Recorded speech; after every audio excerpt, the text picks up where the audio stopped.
Jennifer Kesse was born in 1981 and spent her childhood surrounded by a loving and supportive family. From an early age, she demonstrated qualities that would later define her adult life. Family members often described her as responsible, determined, and focused on achieving her goals. Whether it was school, personal responsibilities, or future ambitions, Jennifer approached everything with dedication and maturity. As she grew older, Jennifer developed a reputation for being dependable. Friends and relatives knew they could count on her. She enjoyed spending time with the people she cared about and maintained strong relationships throughout her life. Her family encouraged her to pursue her dreams, and Jennifer worked hard to make those dreams a reality. Throughout her school years, she remained focused on her education. Teachers and classmates viewed her as a hard-working student who took her future seriously. She understood the importance of preparation and was willing to put in the effort necessary to succeed. This determination would later help her build a successful professional career. Jennifer's early years were marked by stability, strong family support, and clear goals for the future. Nothing about her childhood suggested that she would one day become the focus of one of America's most puzzling missing person investigations. As the years passed, Jennifer continued working toward her ambitions, unaware that her name would eventually become known across the country for reasons nobody could have imagined. After completing high school, Jennifer continued her education at the University of Central Florida. Attending college was an important step toward achieving her professional goals.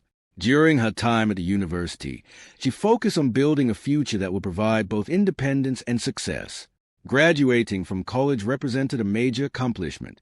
Like many young professionals, Jennifer was eager to begin the next stage of her life. She entered the finance industry and quickly established herself as a capable and dedicated employee. Co-workers viewed Jennifer as professional, organized, and dependable. She took her responsibilities seriously and worked hard to succeed in a competitive field. Her commitment to excellence earned respect from those around her and helped her advance in her career. By her mid-20s, Jennifer had already achieved many milestones.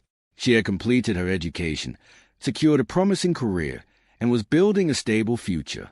Her professional life appeared to be moving in a positive direction, and there were signs that even greater opportunities lay ahead. Friends and family often expressed pride in her accomplishments. Jennifer's success was a result of years of hard work and determination. She had clear goals and remained focused on achieving them. As 2006 began, Jennifer appeared to have everything she had worked for. She had a successful career, financial stability, and exciting plans for the future.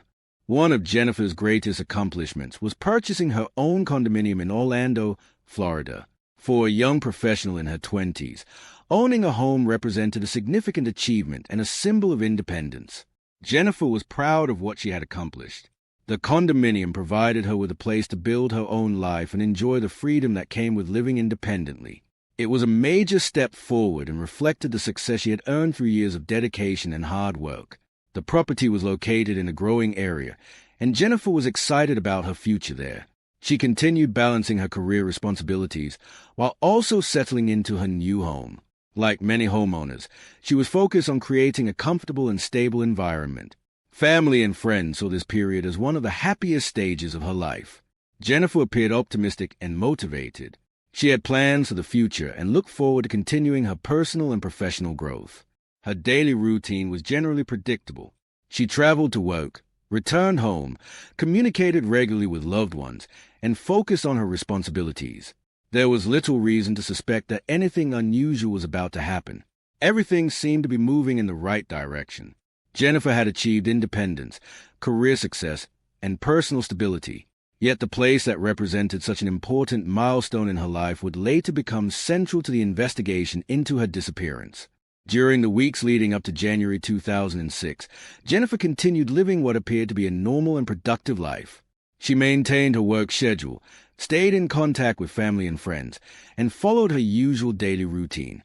Investigators would later spend countless hours examining this period of her life. Detectives reviewed her recent activities, looking for anything unusual that might explain her disappearance.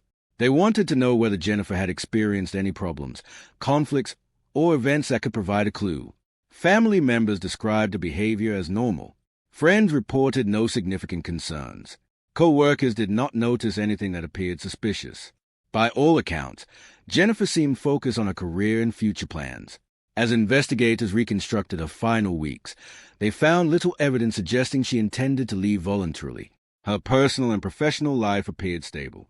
She remained connected to the people closest to her and continued making plans for the future. The absence of obvious warning signs became one of the most confusing aspects of the case. Missing person investigations often begin with clues pointing investigators in a particular direction. In Jennifer's case, those clues were difficult to find. As January progressed, Jennifer continued following her normal routine. Nobody around her realized that these ordinary days would soon become the focus of a nationwide investigation. January 23, 2006, began like any other workday. Jennifer followed her normal schedule and went to work as usual. Throughout the day, nothing unusual was reported by co-workers or anyone who interacted with her. She completed her responsibilities and eventually returned to her condominium later that evening. From all available information, the day appeared routine. There were no confirmed reports of arguments, threats, or incidents that suggested she was facing immediate danger. After arriving home, Jennifer continued her normal activities. Like many working professionals, she was preparing for another day at work. Everything about the evening appeared ordinary. Investigators later examined every known detail from this day. They reviewed Jennifer's movements, contacts, and activities in an effort to determine whether anything unusual had occurred. However, the available information suggested that January 23rd was largely uneventful. This normality would later become one of the most troubling aspects of the case. Nothing seemed wrong. There were no obvious signs that Jennifer's life was about to change forever. As night approached, Jennifer remained at her condominium, unaware that the coming hours would become the subject of years of investigation, speculation, and unanswered questions. The ordinary events of January 23rd would soon mark the final known day of Jennifer Kesse's normal life. As the evening of January 23, 2006, came to an end, Jennifer Kesse followed what appeared to be her normal routine. After returning home from work and spending time at her condominium, she spoke with her boyfriend on the phone at approximately 10 p.m. According to available information, the conversation was completely ordinary. The couple discussed everyday matters, and nothing in the call suggested that Jennifer was frightened, upset, or facing any immediate problem. She sounded normal, and there were no indications that anything unusual had happened during her day. At the time, neither Jennifer nor her boyfriend had any reason to believe this conversation would later become one of the most important pieces of evidence in a nationwide missing person investigation. It was simply another phone call between two people maintaining their relationship. Investigators would later review every known detail connected to this conversation. They wanted to determine whether Jennifer had mentioned anything unusual, reported seeing anyone suspicious, or expressed concerns about her safety. However, nothing significant emerged from the discussion. After the call ended, Jennifer remained at her condominium. What happened during the hours that followed remains one of the greatest mysteries in the case. No confirmed witnesses have ever provided a complete account of Jennifer's activities after that final phone conversation. Authorities later determined that this was the last verified contact anyone had with her. No confirmed phone calls, text messages, or personal interactions were linked to Jennifer after approximately 10 p.m. that night. As investigators continued searching for answers, the final phone call became an important reference point in the timeline. Everything that happened afterward remains uncertain. The ordinary nature of the conversation only deepened the mystery. If Jennifer was in danger, there were no obvious signs. If something unexpected happened later, nobody knew exactly when or where it occurred. Years later, investigators still view that conversation as the final confirmed moment of Jennifer's normal life. The morning of January 24, 2006, should have been another normal workday for Jennifer Kesse. Like countless mornings before, she was expected to wake up, prepare for work, and follow her usual routine. Jennifer had earned a reputation as a responsible and dependable employee. She took her job seriously and rarely missed work without notice. Because of this, nobody expected anything unusual when the day began. As the morning progressed, however, Jennifer failed to arrive at work. Initially, some co-workers believed she might simply be delayed. Traffic, unexpected errands, or minor scheduling issues could explain a late arrival. But as more time passed, concern began to increase. Repeated attempts to contact Jennifer were unsuccessful. Phone calls went unanswered, and nobody seemed to know where she was. This behavior was completely out of character for her. The situation quickly became alarming because Jennifer was known for being reliable. Friends, family members, and co-workers understood that she would normally inform someone if she planned to be absent. Investigators later focused heavily on the events of that morning. Evidence suggested that Jennifer had prepared for work, but at some point she disappeared before reaching her destination. Exactly where she vanished remains unknown. Did something happen inside the condominium complex? Did something occur after she left her home? These questions would become central to the investigation. As the hours passed without any contact from Jennifer, concern grew into fear. The ordinary workday that had begun that morning was rapidly turning into a mystery. As Jennifer remained unreachable, concern among the people who knew her continued to grow. Co-workers became increasingly worried when she failed to appear at work and did not respond to messages or phone calls. Attempts were made throughout the day to contact her. Each unanswered call increased the sense that something was wrong. Eventually, Jennifer's family became aware of the situation. They immediately recognized that her silence was unusual. Jennifer maintained regular contact with family members and was not known for disappearing without explanation. Her parents and loved ones attempted to reach her themselves. Like everyone else, they received no response. As more time passed, family members began considering possibilities that had previously seemed unlikely. They hoped there was a simple explanation, but the lack of communication became increasingly difficult to ignore. Questions began multiplying. Had Jennifer experienced an accident? Was she unable to reach her phone? Had something unexpected happened while she was on her way to work? At that stage, nobody had answers. The uncertainty created enormous anxiety for those closest to her. Every hour that passed without contact made the situation more serious. Family members knew Jennifer's habits and routines. They understood that failing to communicate for such a long period was completely inconsistent with her normal behavior. By the end of the day, concern had transformed into a genuine fear that Jennifer might be in danger. The search for answers was only beginning. As concern continued to grow, Jennifer's parents traveled to her condominium to check on her personally. They hoped to find a simple explanation for her disappearance. When they entered the residence, they found something both reassuring and troubling. The condominium appeared largely normal. There were no immediate signs of forced entry, major damage, or an obvious struggle. At first glance, the scene looked like that of a person who had simply gone about her normal day. However, investigators and family members noticed important details throughout the residence. Evidence suggested that Jennifer had prepared for work that morning. Personal items appeared to have been used. A wet towel indicated she had likely showered.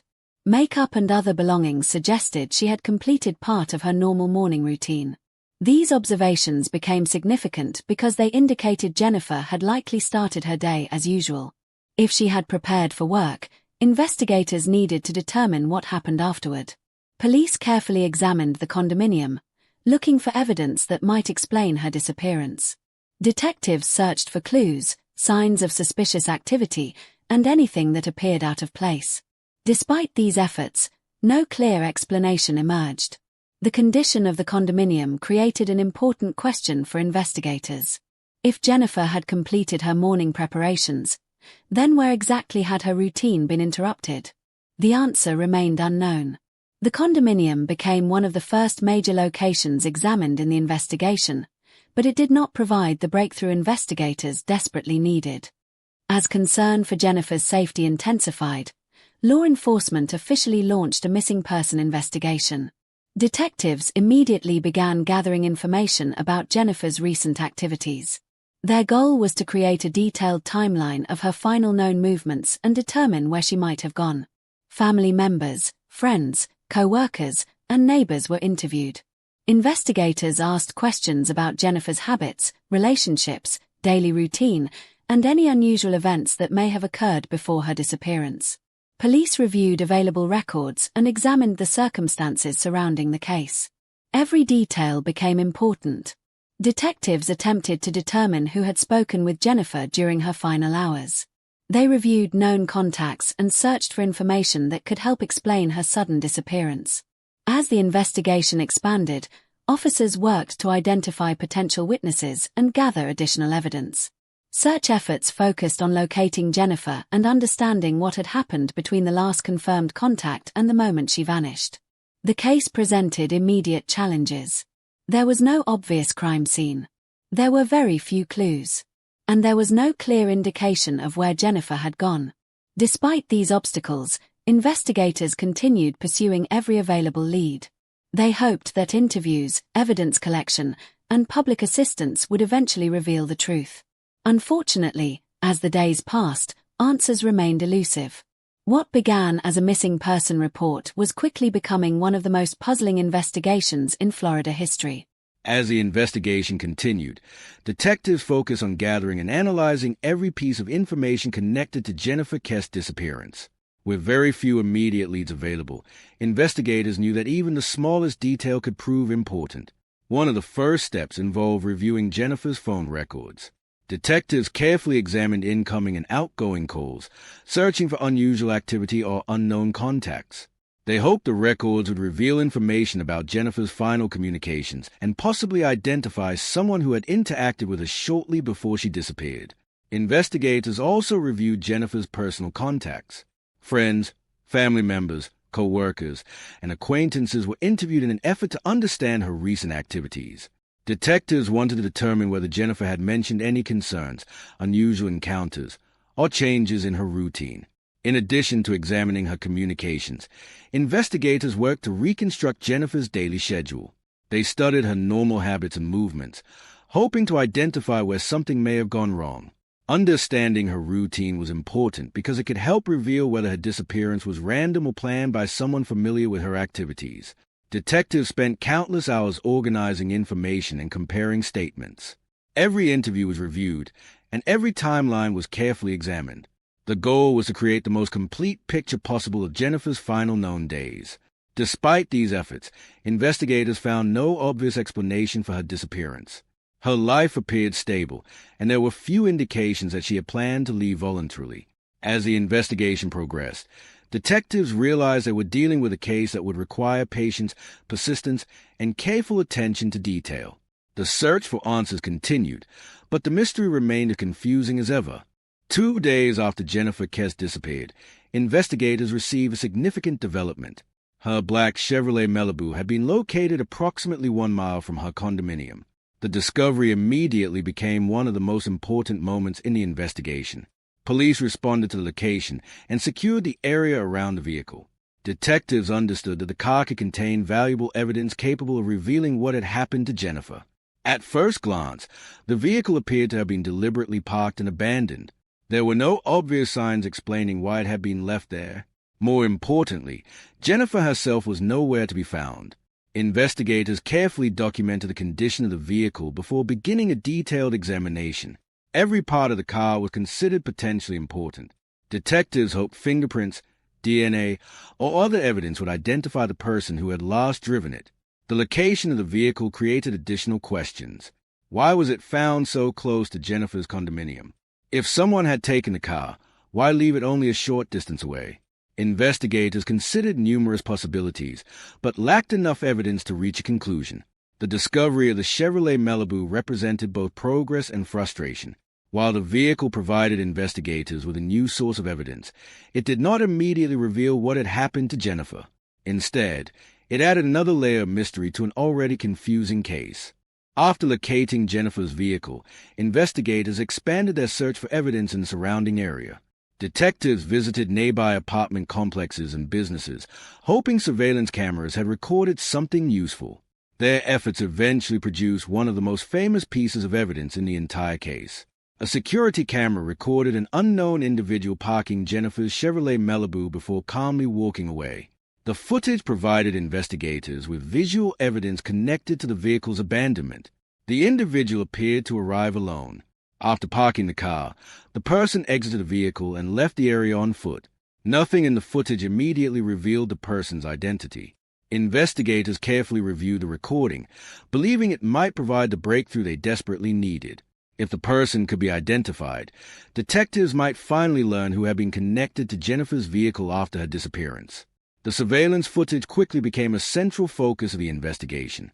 Detectives studied the individual's movements, clothing, and physical characteristics. Every detail was examined in hopes of generating a lead. News organizations later shared the footage with the public, hoping someone might recognize the individual. For a brief moment, it appeared investigators had obtained a clue that could solve the mystery. Unfortunately, a major problem soon became apparent. As investigators analyzed the surveillance footage, they discovered a frustrating obstacle that would become one of the most unusual aspects of the case. The security camera had captured the individual walking through its field of view. However, fence posts positioned between the camera and the walkway repeatedly blocked the person's face. Frame after frame showed the same problem.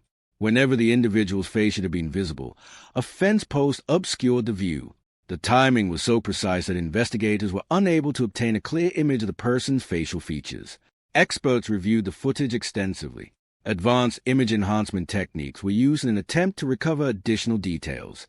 Individual frames were examined, enlarged, and processed using available technology. Despite these efforts, the person's identity remained unknown. Investigators were able to estimate certain characteristics, including approximate height and body build. However, these details were not enough to positively identify the individual. The footage became one of the most discussed pieces of evidence in the case. Many investigators believe the unknown person was extremely important and may have possessed critical information regarding Jennifer's disappearance. Years later, the mysterious figure remains unidentified. The inability to see the person's face transformed what seemed like a major breakthrough into another unanswered question. Following the discovery of Jennifer's vehicle, forensic investigators began a detailed examination of the Chevrolet Malibu and other available evidence. Every part of the vehicle was carefully processed. Detectives searched for fingerprints, biological material, and any trace evidence that could identify individuals who had recently been inside the car.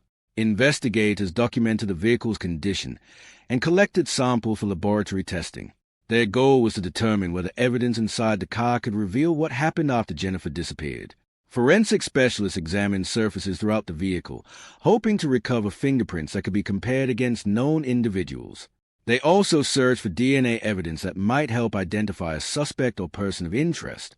At the same time, investigators continued analyzing other evidence collected during the case. Information from interviews, records, and physical evidence was compared in an effort to identify connections.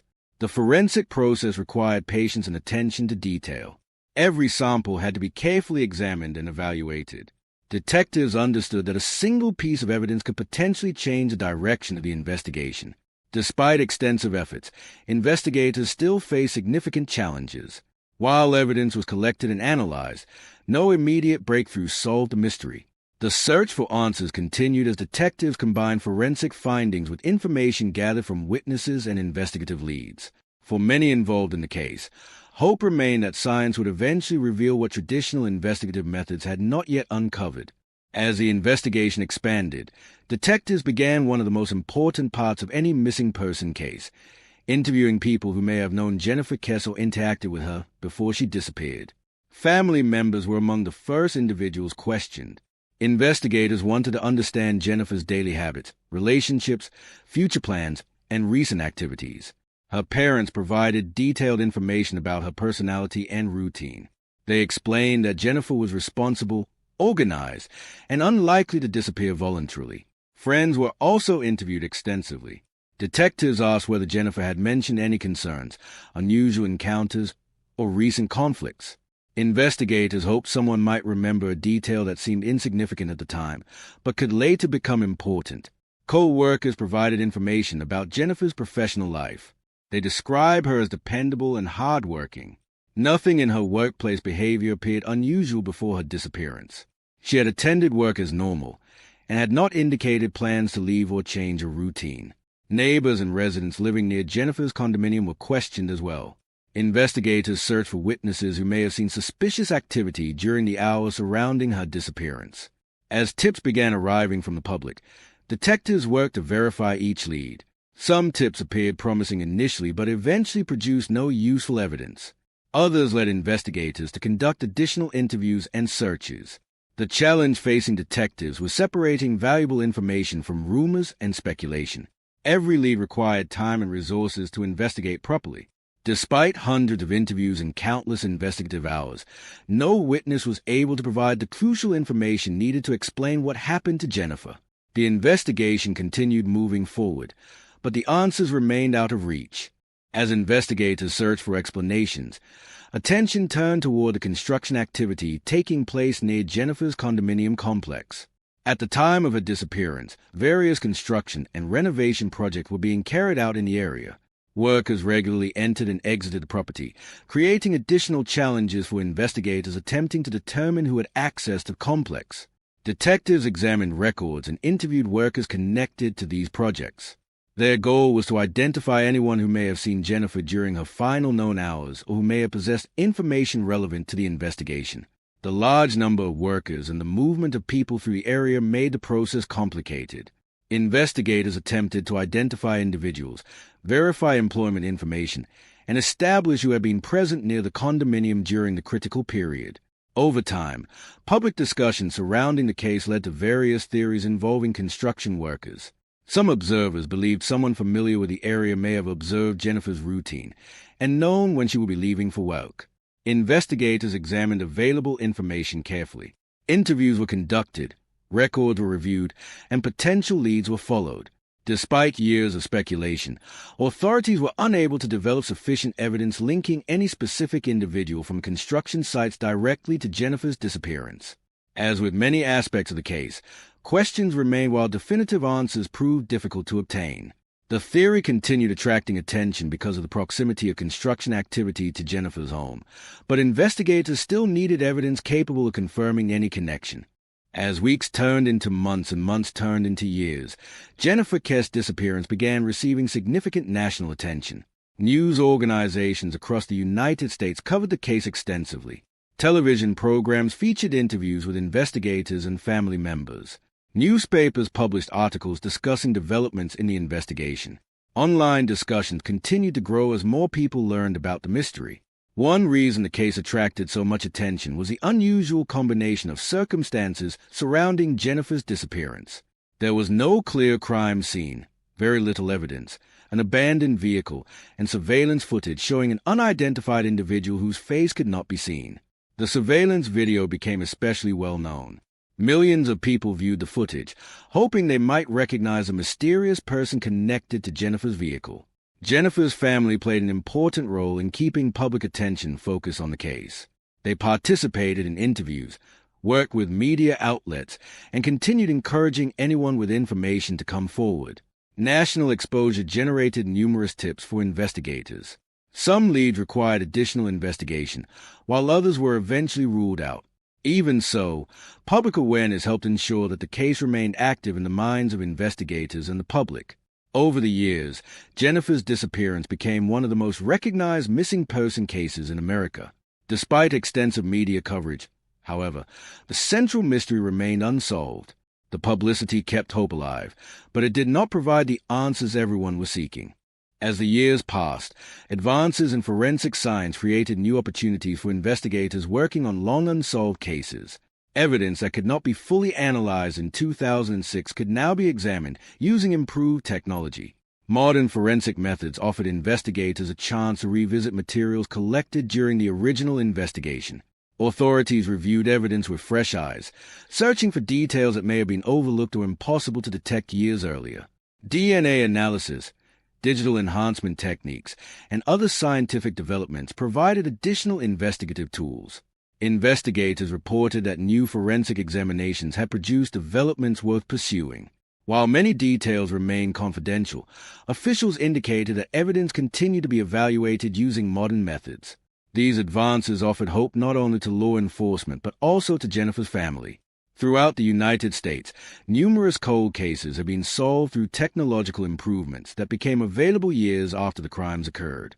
Detectives continue comparing evidence, reviewing witness statements, and analyzing information gathered throughout the investigation. Every new scientific advancement raised the possibility that a crucial clue could finally emerge. Although no definitive breakthrough had yet occurred, investigators remained committed to using every available resource. The search for answers continued, supported by technology that did not exist when Jennifer first disappeared. Nearly 20 years have passed since Jennifer Kesse disappeared from Orlando, Florida. During that time, investigators have conducted interviews, analyzed evidence, reviewed surveillance footage, examined forensic materials, and pursued countless leads. Despite these efforts, Jennifer has never been found. The identity of the individual captured parking her Chevrolet Malibu remains unknown. No one has been charged in connection with her disappearance, and investigators continue searching for answers. For Jennifer's family, the passage of time has not diminished their determination. They have spent years advocating for the investigation, raising awareness, and encouraging the public to remain interested in the case. The mystery continues to attract attention from investigators, journalists, and members of the public. New discussions regularly emerge as people examine evidence and revisit theories. Yet the most important questions remain unanswered. What happened after Jennifer's final phone call? Who parked her vehicle? Where did she go? And why has no one been able to explain her disappearance? Today, Jennifer Kesse's case remains one of the most famous unsolved missing person investigations in America. Although years have passed, investigators continue reviewing information and following potential leads. Hope remains that one day a witness, a piece of evidence, or a scientific breakthrough will finally provide the answers that have remained hidden for nearly 2 decades.